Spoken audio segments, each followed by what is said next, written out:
Didn't necessarily for the city, I don't see the benefit of dropping those if they capital dollars. But they've got to be used in an area. Discussion is sort of interesting. Depends on what side of the fence you're on that one part of the phone.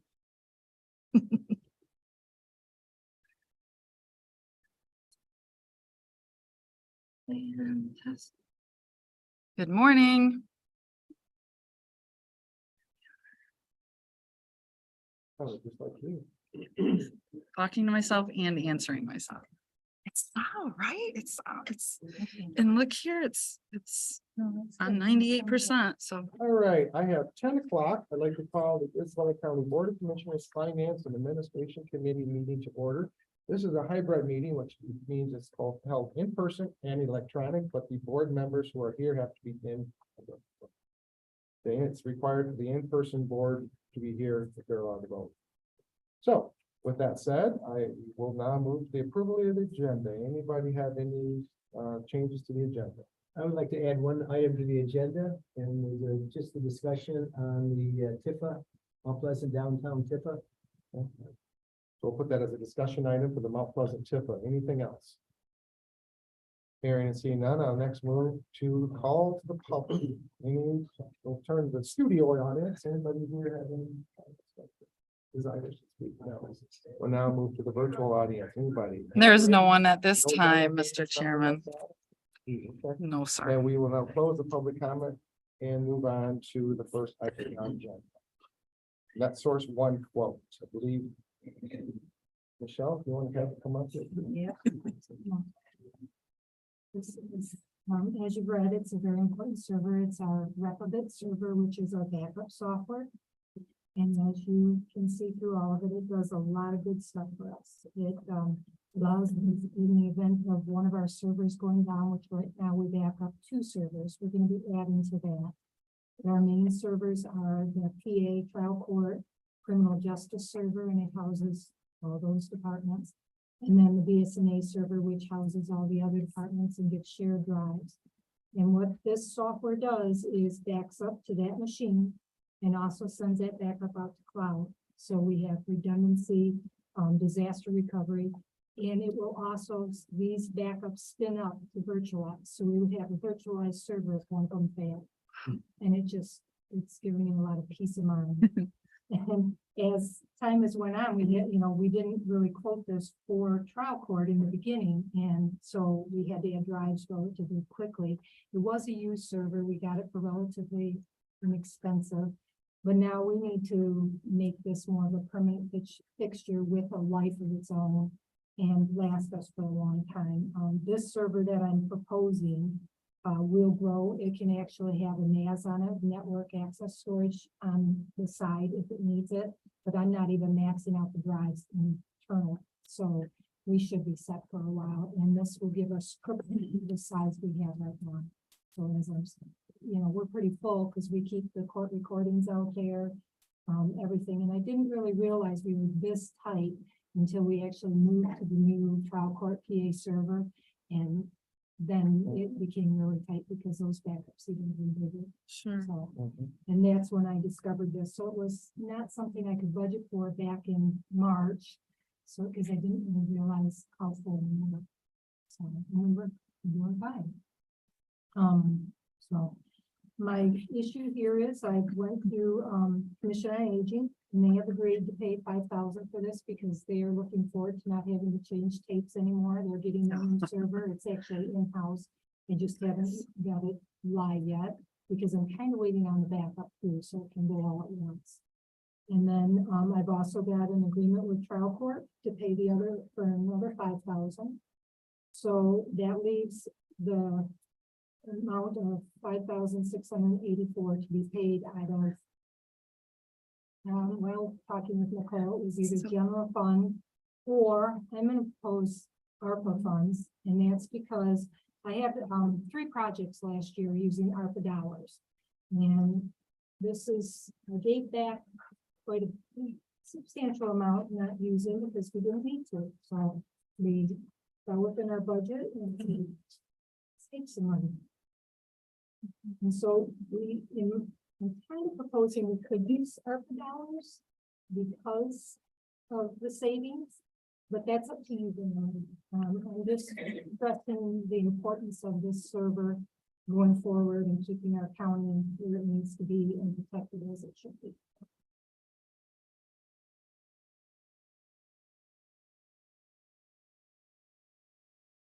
Commissioners, On the ARPA fund idea, didn't we kind of allocate all those dollars except for the ones that we were going to, use either for the jail project or to, take care of our legacy process issues? Or- We, for the most part, yes, but what I think what Michelle is saying that some of those dollars were allocated to IT for the email exchange server, for another server, for the duo multi-factor Authentication. authentication. Thank you.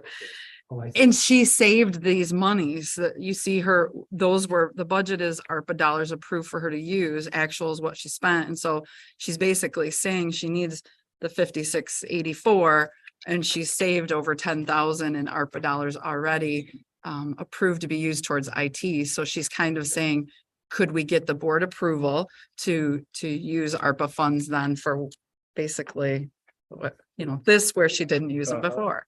Yeah. She saved that much. So that's why we're throwing ARPA on the table. Mhm. Otherwise, I would recommend it go back through the process with any new requests for ARPA funding, right? Go back through whatever process we use, but because it's already been approved for an IT purpose, I felt it was a fair request. This backup now will include all the functions of county government now. There won't be any. Well, the only server that is not being backed up right now is the COA server. So it's going to include that one as well. And with the sizing, I'll be able to get 2 years of court recorded data on the drives instead of just one and kind of constantly moving them off because they need 2 spots that these are saved. And so I've had to keep moving the stuff off the server so that, well, now we're on a new server, so I'm not needing the space as much, but that's my goal is to keep it at 2 years out there for court recordings. So they can do their transcripts right from the server, grabbing the files from there. One final question, if we go with the use of the savings in the ARPA funds, the IT department, are we looking at also capturing some of the costs that were gonna be contributed by the courts and by the COA or? Yes, Just- yes, I would, Small amounts of- that would be my request. Or you could look at taking out the 5,000 from trial court, I presume is coming from general fund. You may not know that. I would presume she's not gonna find it out of childcare fund to do this, right? So it's gonna come out of general fund. So it's almost, if this is what you're asking, Commissioner, it's almost 6 in one, half dozen in the other, whether trial court pays the 5,000 that's coming out of general fund, or if you would use an additional, looks like you have it here in your savings, there's over 10,000 in savings, you could choose to spend ARPA on the general fund portions, but that would leave COA out there with their 5,000. The intention is not to cover the COA's portion or the trial court portion with the ARPA funds at this time. so in other words, I'm gonna be left sitting out with there with roughly 5,200 left. for ARPA funds and IT. If that's how you want to think about it. Yes, if that was going to be used, I would ask Michelle to come back just like this. We don't have a system where we've earmarked the unspent. For just having that discussion now. The need for this, I'm just throwing out a way to fund it. Mhm. Yeah, that's. Yeah, because I said, Michelle, we didn't budget for this. So then that's how it starts, yeah. Yes. Commissioners? Just one more question. As I was reading through the proposal, one question that popped in my mind and I keep thinking about it is, once you have these backups, and let's say somebody hacks into our system. These are on a separate server, on a separate even operating system. A little harder for them to get to, they're not. Right out there for them to see. If they do hack, Nobody.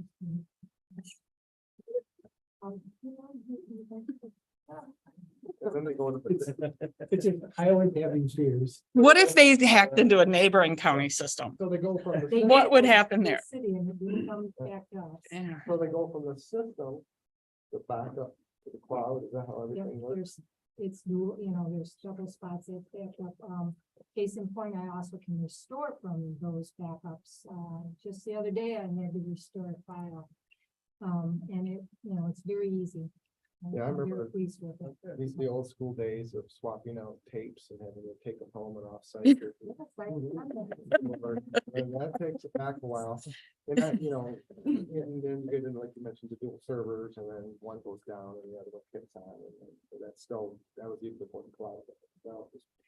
Yeah, Yeah. this gives me a total solution and I like it. I mean, other solutions I've tried or had pieces of. And I wasn't real impressed. This one, knowing, I call them up every year and say, can you virtualize my servers and make sure they come up and they custom up? Now, where Nice. exactly is the cloud? Well, it's depending on who's providing it, so it's Exactly. next. That's what everyone says the cloud, but when there is a source of the cloud. whether It it's- Mhm. depends on where they're paying for it from. It isn't the states, but it's probably in Saginaw. Their main base is in Saginaw. So, but that being said, it could be anywhere. It's where they're putting their trust in and putting their controls on it. Is where the cloud is. I think it's on a ship at Saginaw Bay, not Saginaw Bay, but in San Francisco Bay. I don't know, babe. If you're fishing out there and see, Yeah. just say hello. Yeah. It just means it's not on site. You know, it's in the cloud. Yeah, that's, it. I know, it's again, using the ARPA funds, I have no problem with that. If you want to reserve 5,200 for another project down the road, that you didn't use the other ones. That's not gonna be, Hopefully not going to happen. that's not gonna be for me to No. decide, but, you know, so obviously it's a necessary, it's a necessary thing that you need, not want, but need.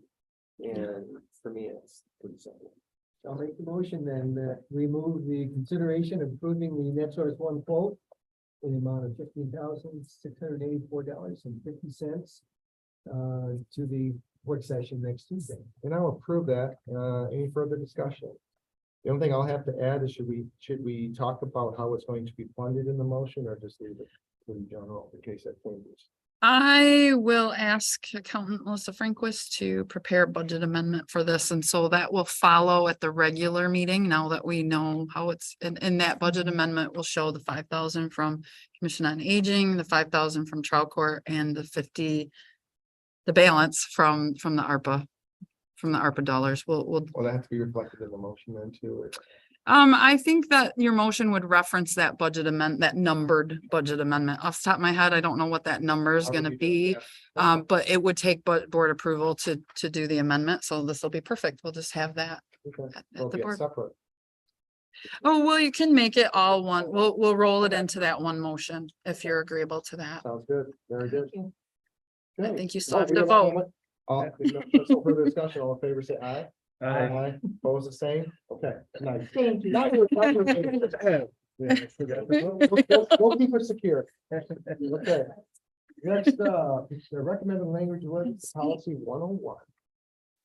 Yes, this might look somewhat familiar. I tried the quick route in September to bring this to you and strike one little sentence that wasn't quite working for us. And that was the use half or lose it of your PTO. We weren't really quantifying that each year or analyzing that at all. So we weren't following policy. So I said, we're not following this. Let's just scratch it, and had a really robust conversation at committee when we brought that forward, and you basically said, Nicole, go back and try to do a little better at this. So Nicole made some drafts, some additional changes to this, and took it back to the department meeting where we had really good conversation there. Where do I start? It does incorporate a lot of changes. So one of the first things, well, I'm going to start with something that didn't change, and that's the carryover into the new year. So this is, our paid time off policy, and we have capped it traditionally at 225.5 hours that you can carry over January 1st into a new year. One of the questions that came up with committee is, theoretically, is that enough PTO hours for an employee to cover their first 2 weeks of the elimination period? If I'm going to have an illness and go on short-term disability, you have to cover that first 2 weeks, 100%. And then once you're on short-term disability, it pays 66% of your salary. So is that 225.5 hours enough to cover the full 2 weeks at 100% plus the 34% of the remaining 6 of the 6-month period that you can be on short term? And the answer was no. It doesn't. Even though when you're on short term and you're using your PTO, you're still accruing PTO. So you're actually, you actually get more than that 225, right? It comes out about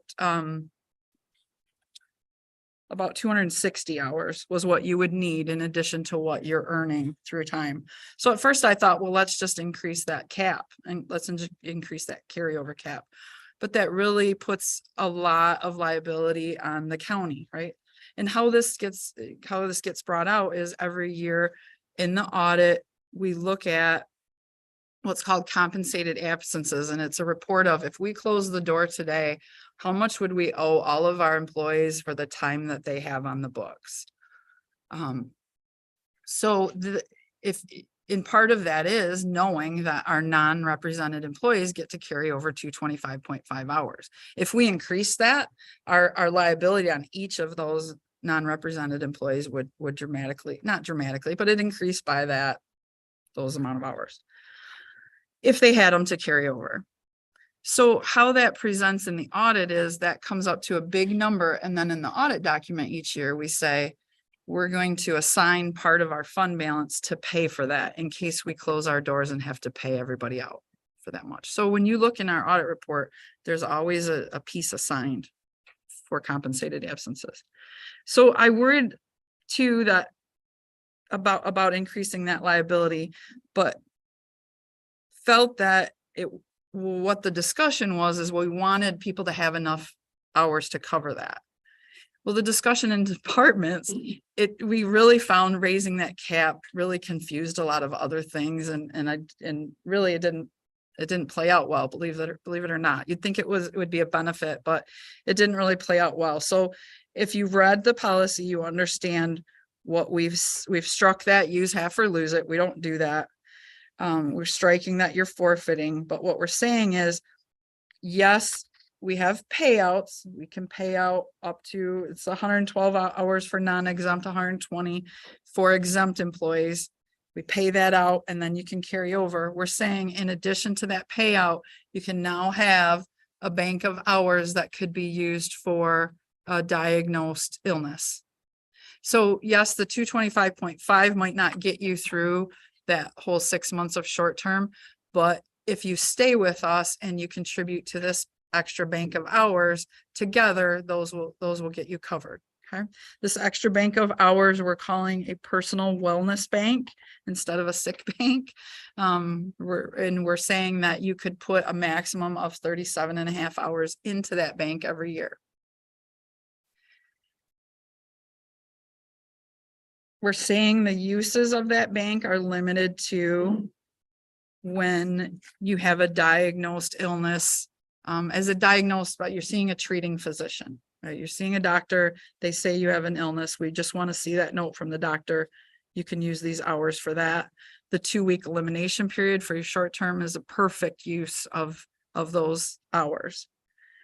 We're allowing a donation of those hours to other employees. You know, we do have a policy that allows for donation of PTO, and we reference that policy here saying no different. You can also donate these hours to someone else.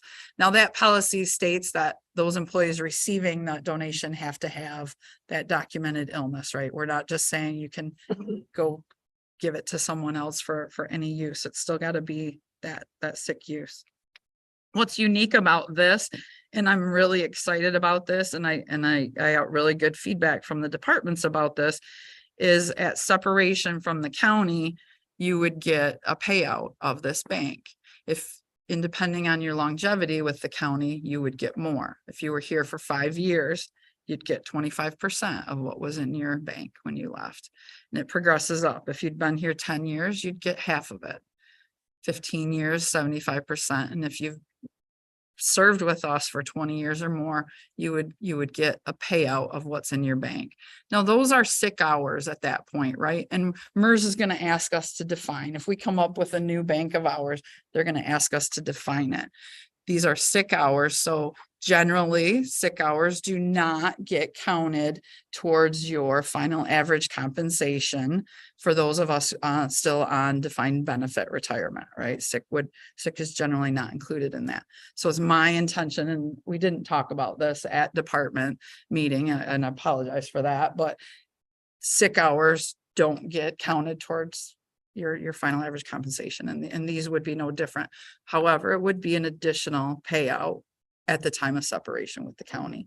And I like it because we don't have a lot here that honors longevity. I don't feel like, in fact, a lot of our practices and a lot of things we've changed recently kind of smack in the face of longevity, right? Taking our wage scale that you've been here. Congratulations, you were here 10 years, but now it only takes 5 to do that, right? That's not honoring longevity. But I think adding this in there can work to do that. I can't see much more important right now than attracting and retaining talent, and looking at the other agendas we've had today of bringing people on at a higher step than start. This is a trend. I just went to new Commissioner Academy yesterday with Commissioner-elect Embry and Accountant Melissa Franquist. And that was a very big theme that we heard throughout the day of concerns all around the state of attracting and retaining. Even these brand new commissioners know that's a problem. It's a problem. Trying to think if there's any other, I mean, it's pretty radical from what we do or what we say we do and don't do. We're saying, I should point out one additional big change in here is moving the PTO payout to October instead of January. This is basically a request from at budget time, a lot of discussion and requests that the employee base would like to see this. And also from our payroll and benefits administrator, that it'd be really nice not to have so much to do at that year end, right? This would back that up. Budget wise, it makes no difference in a fiscal year, if you think about it, right? Whether we pay it in October or we pay it in January, it's going to be based on that calendar year wage, right? When we pay out the payouts in January, they're based on a December 31 wage. Well, when we pay out,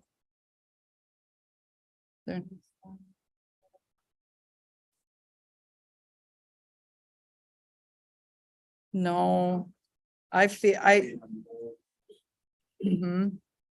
yeah, and I'm pretty sure, well, it ought to be, it's right here in the policy. We have it right here in front of us.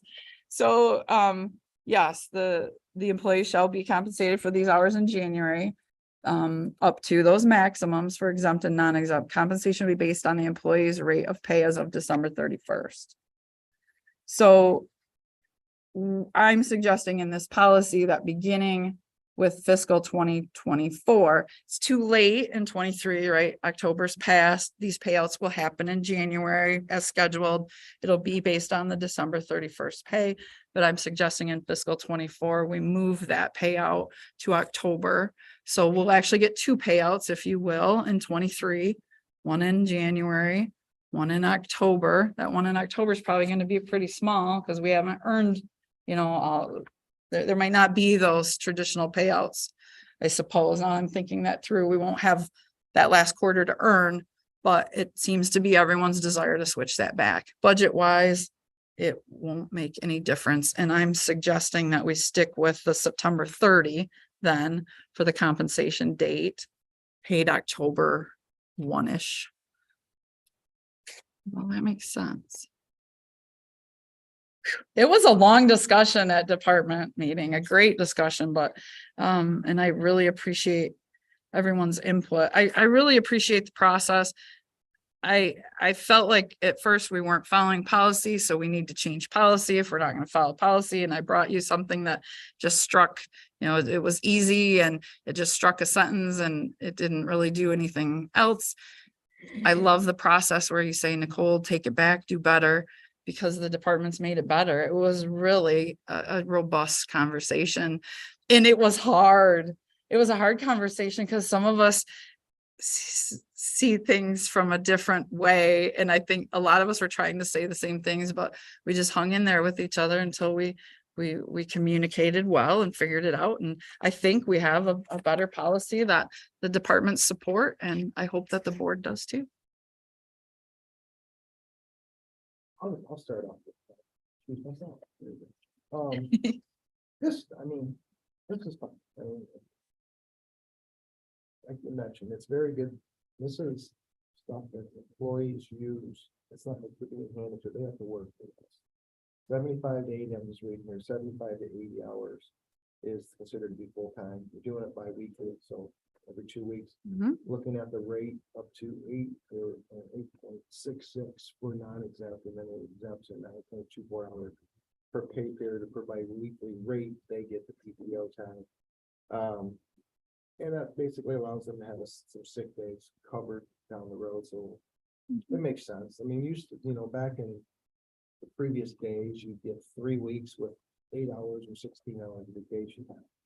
And, those are that's the old school mentality, and everything seems to be based off PTO.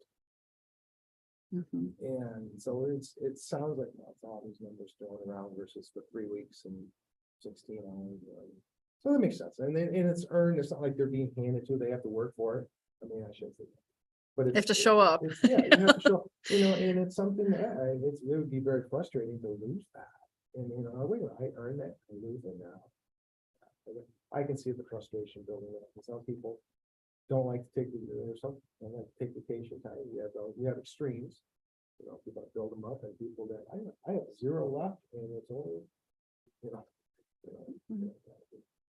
have children get married and see how many vacations. It's, yeah, sometimes the needs there. PTO hours. Stuff that is in town, see how much you want to use up the PTO. So, yeah, it makes sense, Yes. and it's also a retention issue, and it helps. Anytime you can do and make. It's originally give and take, this is a giving. And It not a is. Giving, but it's a cooperation, and it makes sense from my, that's what I can see, so. Commissioners, anything? I agree. I think this is a good retention tool, but I also like the idea of the process that we engage our employees in issues that affect them. And I think that is very helpful too, in terms of long-term retention. The only question I have is, does this get passed through legal counsel to make sure we're not violating any union contracts? Anything like that? Or- That is a great suggestion. I have not sent it to legal, but I will do that, and I will have it back before Tuesday's meeting with a report. And piggyback on that, how does that affect the unionized? What is the differences and anything like that? So this is just for non-represented. That is Right, correct. so how does this coordinate with the representative? Where is it fit? Well, it kind of fits in, part of that discussion honestly was, well, some of the unions get to sell back some of their time. So it's almost like non-reps were missing out on that negotiated, benefit, which you all have the right. Right. To do that, so. Coming from my old world, today I'm just a party of one. But back in the day, you would think that you would not want to have employees on different level. I know that's an issue in regards with union, I get that. But something like this, I can see where if they're not all equal, it could be some headaches and some fun. I mean, personally, working over there and, how come they get more time or less time? Who knows? Right. I mean, so again, from this standpoint, it's quantifiable. It makes sense. The retention aspect is there, the morale aspect is there. So Mhm. I don't see a problem. Sorry, jump in again. Okay. Tobin, anything? Commissioner Chairman Hope? My only concern is that we don't incentivize people to not use their PTO. Hmm, But I suppose Yeah, if I you agree. can only carry forward 225.5 hours, then that doesn't change. So I guess it doesn't really change your incentive to use or not use them. Today's, well, again, I get that, because I was, saying. Mhm. Well, like you said, PTO, you take the time. it takes a while to get in that mindset. Mhm. I'm telling you, it's just it changes. It's for the better. So. Well, that's something you can tweak too. I mean, that's a good point, Tobin. I think it's a very good point that there are extremes. And some people don't do, I don't need time off. I love to work. Exactly. And we talk about that at department meeting Trust me, too. you need- Yeah, right, right. You may think you don't need Right. a day. Maybe we need a contest for the best story of what you did on your PTO day that year. We'll have a big giveaway for the best PTO story, I mean, the best fish story. very, just the passive. Or well, thought about it. So there's gonna be times going down the road that you're gonna have to call upon that, the goodwill that you build up by doing this. That's all I'm saying. Sorry, I jumped in again. That's all right. I was jumping in on you guys. No problem. No, I think the buyout's good. That could be a good incentive. I think especially for older people coming in. A young person's thinking, well, I'm never gonna. But, and we looked at 3 different, scenarios today where departments want to hire more experienced people and start them on a higher wage, and that could, this could be a way of attracting some of those more experienced workers, I think. Or even some younger employees who want to plan a pregnancy. Right, and Yeah. they want to plan to have a bank of time for when that works for them, but maybe the next year it works to have the payout, right? You could choose to put 10 hours in your bank and carry over 215. Right, that's what this is saying, so it helps the employee plan for what they have So coming. the bank stays at 37, up to 37.50. 3750 is what you could put in each year. Oh, each So year. we So haven't you could build- we haven't initiated a cap on the Oh, actual okay. bank. Okay, That could be something that we talked about. It's Yeah. not, it can be something that. It's hard for me to, there's so many variables involved with. How many people are gonna have excess PTO? How many people are gonna choose to put it in the bank? How many people are gonna choose the payout? I mean, you can't sit here and quantify what this is going to be, but I think as we go through time and we see. Chris does the compensated absences report for the audit, so I'm looking at her. We're gonna look at, what's that amount we're signing to compensated absences doing every year? If it's getting out of hand, maybe in the future we have to think about putting a max on it, From a but mathematical standpoint, I think it's two factors there.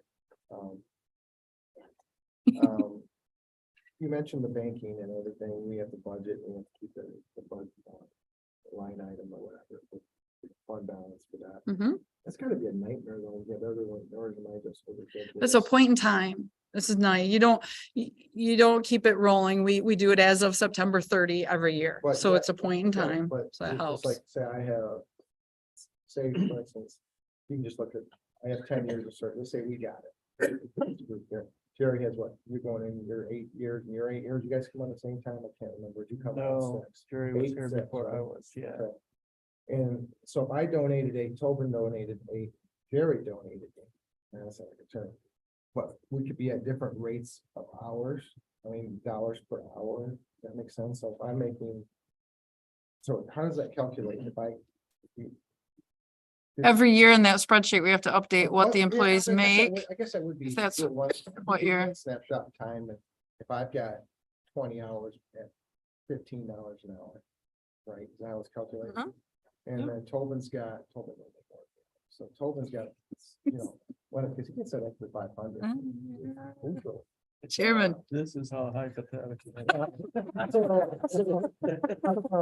So, yeah, so, but it's not, you can calculate it spreadsheet, okay, never mind. I just went on a tangent. Yes, I was thinking. it's a massive effort every year. I mean, that's one spreadsheet every year for one number in the audit. It's a massive effort. I give him $500 if he goes to some of my committee There we meetings. go. So, all right, yeah, I cleared it up in my head. Thinking about it, so, And it's a monster of a spreadsheet. no, yeah, I guess so, yeah. And now we're gonna have a new column. She's over there. I can see it on your face. Cole, what are you doing? So, okay. Anything else, Commissioner? All right, I'll make that motion that we consider adopting the recommended language of business to policy 101. Now support. All right, we have a motion and support. Any further discussion? Hearing and seeing none, all in favor, say aye. Aye. Opposed, the same. That will go forward to the next board meeting. It should be board chair to sign this. Okay. we'll sign it. See how it's gonna go. Invoice list discussion. Invoice list.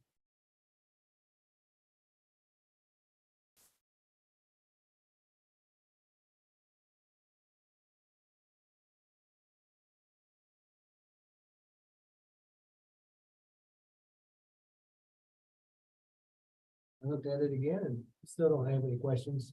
I didn't even. I don't either. Today I don't. I Okay. I always like to look at them a couple more times and see if they're pretty straightforward. Okay, next up, announcements. Commissioners, any announcements? Do we have the additional item on the agenda? Tifa, Of course we do. And I did not add that. So we're gonna put the additional item as number 8. So, number nice, 7 where it should have been. nice. So we're gonna put the additional item number 8. Mount Pleasant Tifa. Commissioner Delazinski, why don't you lead this one? So I attended the Mount Pleasant Tifa meeting yesterday. And I'm not sure exactly how these all function and what the law is, the legislation behind them, but I know there's the DDA and that there's a Pickard mission, and we've got the Tifa basically is downtown area, and I think the North Industrial Park. So I occasionally attend these meetings when Nicole can't make it. And yesterday, the discussion at the end kind of got back into whether or not the Tifa should reinstate the captured revenues. Apparently, at some point in time, either the approval timed out, or they just decided not to capture those revenues. I think they had as the beginning big projects, basically the parking lot improvements downtown. And once those were done, they didn't need the revenues, so something happened. So right now, they're not capturing any county or city revenues from that district. But the discussion came up, and it's basically one person, and that's I think Richard Swindlehurst, who's the chair, brought up whether or not there'd be interest in pursuing renewal of the capture in the district. Now, it was brought up that the city of Mount Pleasant had a $600,000 deficit, which impacted all the departments to eliminate that in the fiscal year. And there was some concern that the city may not look favorably on renewal because they would lose some of their general fund revenues to the district. And so the attention all of a sudden was on the $30,000 that used to be captured from the county. And it seemed to be like a one-sided discussion from especially one person, that even if the city found it difficult because of their financial situation, what about the 30,000? So I brought up the question, can a district capture revenues from one taxing authority, but not capture the other? And I don't remember the lady's name that is in charge of that, but she said, no, it would have to be a shared expense. And that if they were looking at what this one person's looking at is $30,000 annual cost for electric billboard on 27. They basically said with the reduction in student housing, it's really been a killer for downtown with the reduction of the student population, and that they need to find new people to come in, so they need to promote people off of 27 to have them come into town. So I did ask the gal about whether you could do that, and she said no. If they wanted the $30,000, she says, I don't have the tax capture figures in front of me, but the county may have 5,000 of that, and 25,000 would be the city obligation and what they would lose.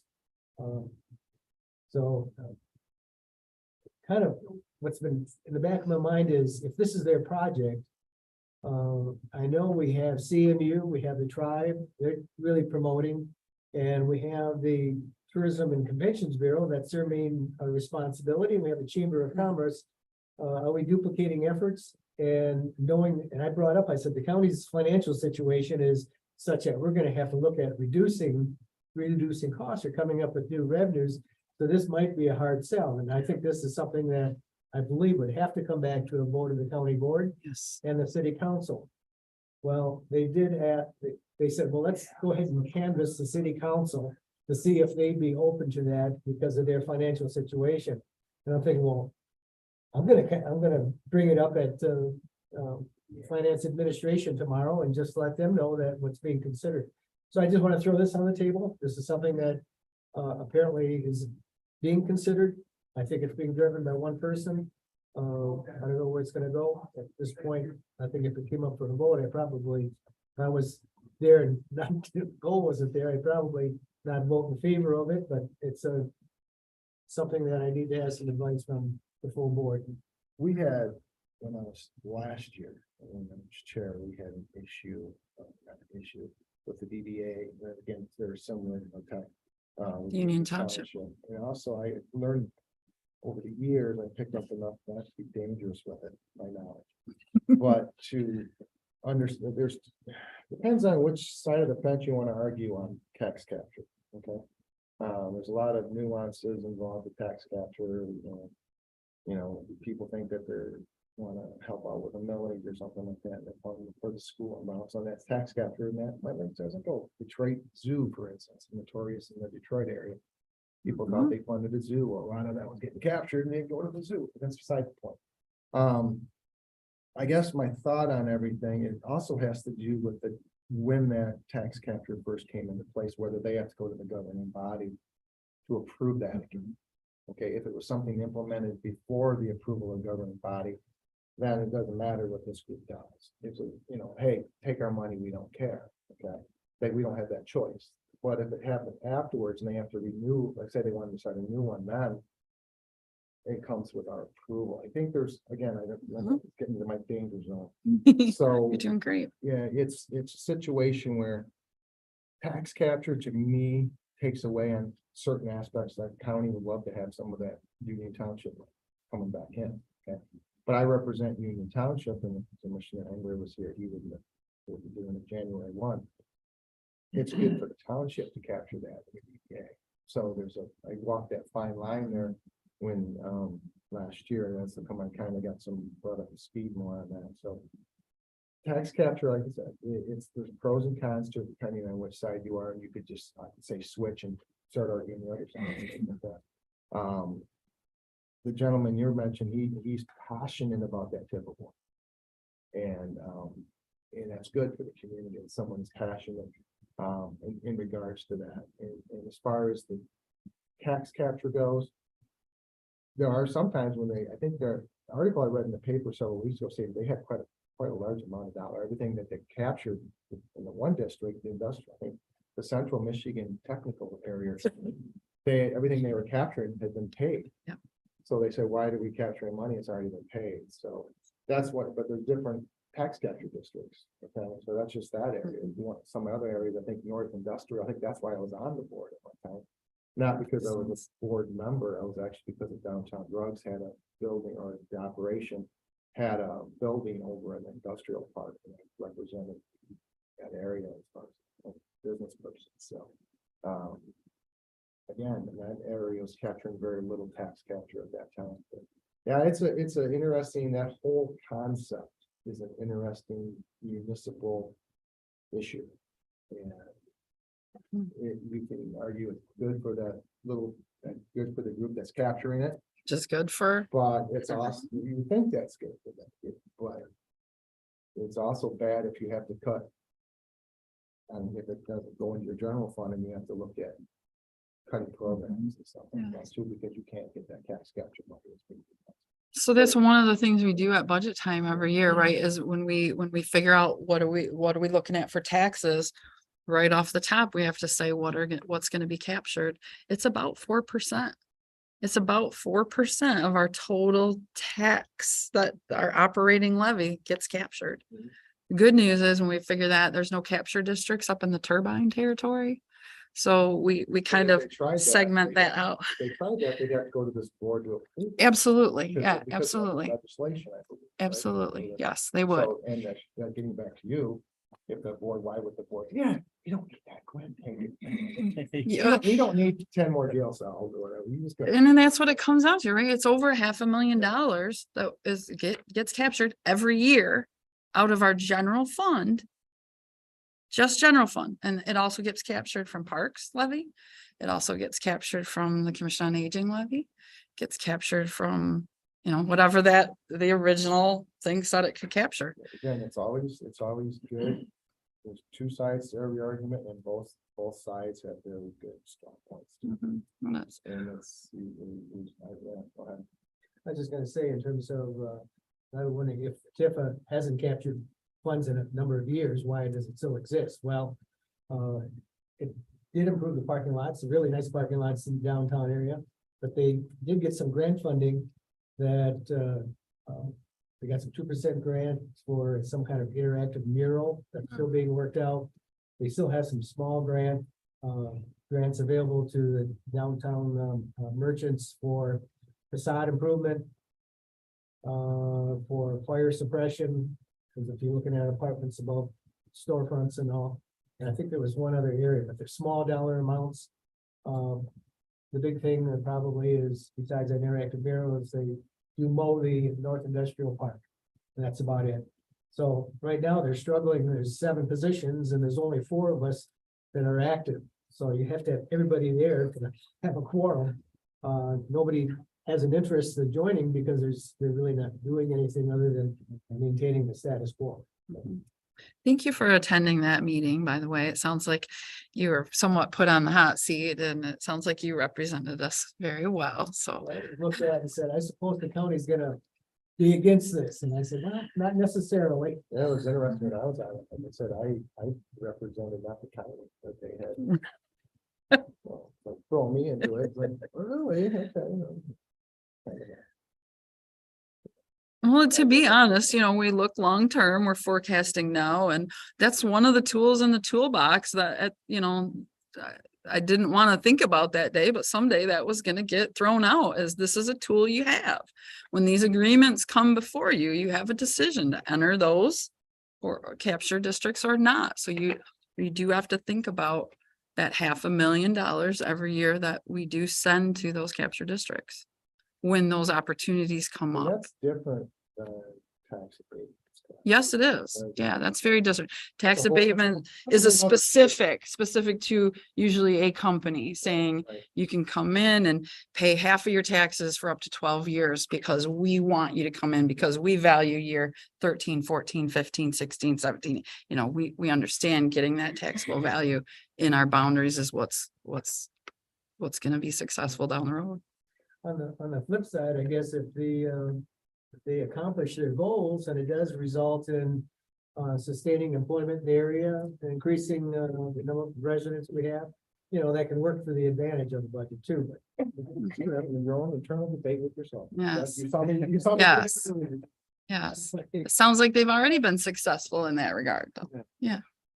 Great discussion. No. Great discussion. It's great discussion. Thank you for bringing that up. Hoping anything to add on it. No, Okay, you guys covered it.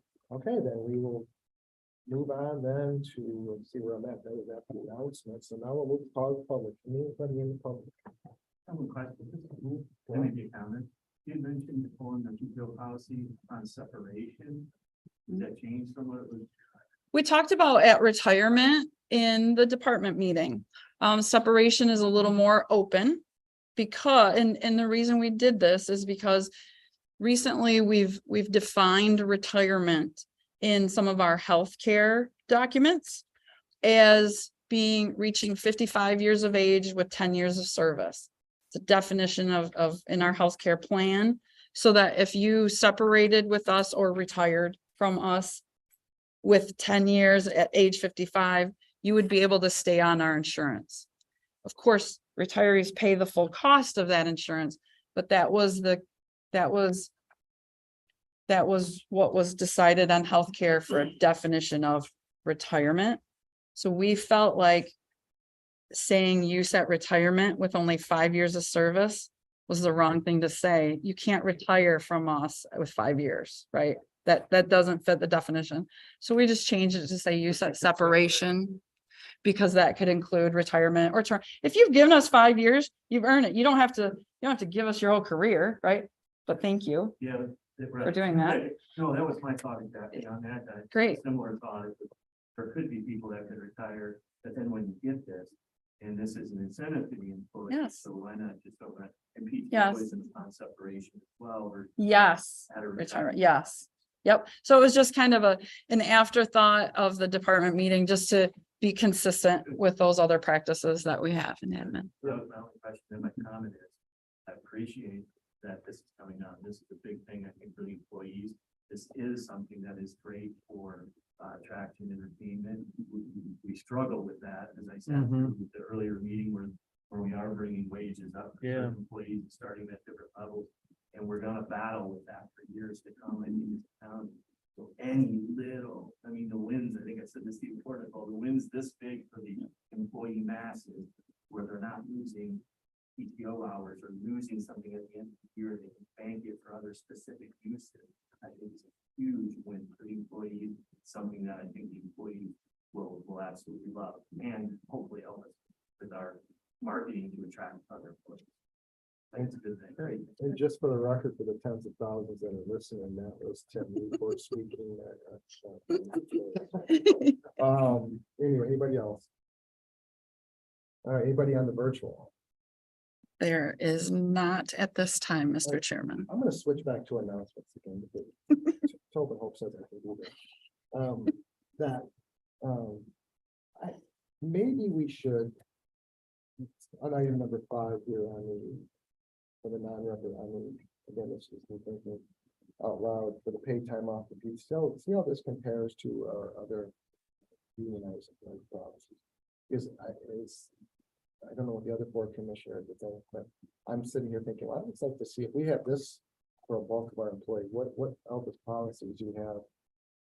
Just to see what they look like. Mhm. Again, so you can, No, we've got that. It's nice if you can kind of have things standardized Yeah. and offer You can see- union employees the same thing as they're not. is this the gold standard or is Vice this versa. still the bronze standard? For most of, so like for our corrections command deputies and dispatchers are still, they're on sick and personal and vacation.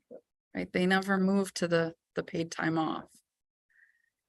The non-reps did, and so trial court has always mirrored the non-reps, so they're on PTO. Dispatch supervisors mirror the non-rep personnel policy for the most part for their collective bargaining agreement. You could take out a pen and paper and figure out how much you're like, if they're getting a lot of overtime, it would seem like you want to go to a PTO with you or that.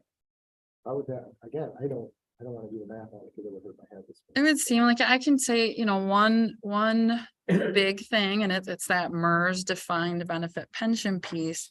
When you have vacation, personal and sick time, it's really clear sick time doesn't get added to your final I see average it, yeah, yeah. compensation. Okay. When you move to a PTO, it's all just time, right? And so that would count towards, and so I think as a strategy throughout the years, those unions have probably stayed Okay. sick, personal and vacation. Okay. I Yeah, that's guess. a question. Okay.